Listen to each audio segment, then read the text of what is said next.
फिर जब हम लोगों ने देखा कि ग्रॉस इन्वॉल्वमेंट रेशियो मात्र 13.9 है, जबकि राष्ट्रीय औसत 24 है, तो उसी समय हम लोगों ने सोचा कि हमें कुछ करना चाहिए ताकि हमारे छात्र छात्राएं और आगे पढ़ें। तो उसी को ध्यान में रखकर हम लोगों ने सोचा, विचार किया और ये लगा कि जो निर्धनता के कारण लोग पढ़ा नहीं पाते हैं अपने बेटे बेटियों को आगे, तो हम लोगों ने एक स्टूडेंट क्रेडिट कार्ड योजना के बारे में सोचा। और स्टूडेंट क्रेडिट कार्ड योजना में इसका लाभ, अभी तक जो शिक्षा ऋण योजना है बैंकों की पहले से, उसमें ये देखा जाता था कि सिर्फ जो प्रोफेशनल एजुकेशन में वो जाते हैं, तकनीकी शिक्षा में जाते हैं, उन्हीं को वो लाभ मिल पाता है। कोई जनरल एजुकेशन की ओर जाता है, यानी कोई बीए करे, एमए करे, बीएससी करे, एमएससी करे, बीकॉम करे, इन सब लोगों को उसका लाभ नहीं मिलता। तो हम लोगों को लगा कि नहीं, हमें तो पढ़ाना, हमें प्रेरित करना युवा पीढ़ी को जो आगे पढ़े, और जब पढ़ेगा तो आगे बढ़ेगा। इसलिए हम लोगों ने स्टूडेंट क्रेडिट कार्ड योजना के बारे में सोचा कि हम ऐसी स्कीम लाएं और 4 लाख रुपए तक की सीमा का उसका जो आकलन किया गया, तो लगा कि 4 लाख रुपया तक का देने से लगभग हर प्रकार की शिक्षा वो ग्रहण कर पाए। तो इसलिए हम लोगों ने शुरू किया। अब शुरू किया तो कई प्रकार की बातें आई। शुरू में हम लोगों को ऐसा लगा कि भाई केंद्र सरकार की भी जो योजना है उसमें 75% का है गारंटी, तो हम लोगों को लगा कि भाई हम 25% और इसमें बढ़ा देंगे तो 100% की गारंटी मिल जाएगी। लेकिन उसके बाद पता चला कि केंद्र की जो योजना है उच्च शिक्षा में, अगर उसमें कोई और दीजिएगा तो वो लाभ नहीं देंगे। इसलिए हम लोगों को लगा कि भाई अब बेकार है, हम लोग अपनी तरफ से करें। तो फिर बैंकों से बातचीत की गई, एक बार नहीं अनेकों बार, और हुआ कि भाई राज्य सरकार 100% गारंटी देगी।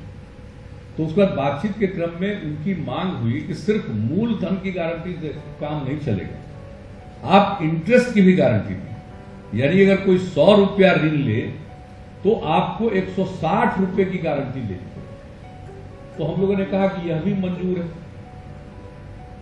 और इन सब चीजों के करने के बाद फिर हम लोगों ने बैंकों के सामने रखा कि भाई हमारे छात्र छात्राओं को आपके यहाँ चक्कर नहीं लगाना पड़ेगा। इसलिए जो जिला स्तर पर हम लोगों ने डीआरसीसी केंद्र खोला, वहीं पर उनको गाइड किया जाएगा, सारे कागजात को देखा जाएगा, उनको और सुझाव दिया जाएगा, सभी कागजात को इकट्ठा करके फिर बैंकों को भेज दिया जाएगा। फिर बाद में पता चला कि भाई बैंक का नियम है, एक बार तो जो ऋण लेना है उसको तो बैंक में आना पड़ेगा दस्तखत करने के लिए। उनको ये बड़ी परेशानी, भाई ऐसी कौन सी बात है कि बैंक में उसको जाना पड़ेगा? अगर बैंक में जाएगा तो हो सकता है उसका कोई ना कोई शोषण करने लगे। तो ऐसी स्थिति में फिर हुआ कि नहीं, जाना ही है। तो हम लोगों ने ये तय किया कि हमारा जो डीआरसीसी है, जिला स्तर पर जो हम लोगों ने केंद्र बनाया, जो रजिस्ट्रेशन का केंद्र बनाया, उनके काउंसलिंग के लिए बनाया, तो उस केंद्र में न सिर्फ एप्लीकेशन देंगे, सारा सब कुछ होकर बैंक को भेजा जाएगा। और जब दस्तखत करना है तो डीआरसीसी का ही एक आदमी उसके लड़के या लड़की के साथ जाएगा ताकि उसको किसी तरह की परेशानी न हो। इतना सब कुछ करने के बाद बैंकों को 160% की गारंटी देने के बाद भी क्या स्थिति हुई अब तक, और निरंतर इसके लिए आप समझ लीजिए, जो भी हमारे प्रिंसिपल सेक्रेटरी फाइनेंस, आज तो सुजाता जी हैं, इनके पहले थे वो भारत सरकार में चले गए, रवि मित्तल जी, सब लोगों ने इतना मेहनत किया, चीफ सेक्रेटरी, डेवलपमेंट कमिश्नर, सारे लोगों ने, एजुकेशन का काम हमारे महाजन जी देखते, ये सब लोग लगे रहे। और सब चीज के बावजूद भी बैंकों के साथ बातचीत करना, सब कुछ करना, और जब उनका स्टेट लेवल बैंकर्स कमेटी की मीटिंग होती है, उसमें भी हर 3 महीने पर होती है, और हर साल जो पहली मीटिंग होती है वित्तीय वर्ष में, उसमें तो मुख्यमंत्री के नाते हम भी मौजूद रहते हैं, सब लोगों को अपील करते रहे, उनके साथ पूरी बातचीत होती रही। बावजूद उसके देखा ये गया कि इसमें जिस गति से उसकी स्वीकृति होनी चाहिए थी प्रस्ताव की, उसमें विलंब हो रहा। स्वीकृत हो जाने के बाद भी स्टूडेंट्स को जो देना है क्रेडिट कार्ड के अंतर्गत, उस योजना के अंतर्गत जो उनको धनराशि उपलब्ध करानी है, उसमें भी विलंब हो रहा है। तो इसकी पूरी समीक्षा की तो पाया कि 18,242 आवेदन उन्होंने स्वीकृत किया और उसमें से 12,050 को ऋण वितरण देना शुरू किया। यानी अगर 23,748 आवेदन बैंक में भेजे गए तो उन्होंने स्वीकृत कितना किया? 18,242। और 18,242 जो स्वीकृत है उसमें से भी इन्होंने 12,050 स्टूडेंट्स को ही देना प्रारंभ किया। तो इसको देखकर, इसकी गति को देखकर मुझको ये लगा कि इसके लिए हम लोगों को कुछ वैकल्पिक इंतजाम करना चाहिए।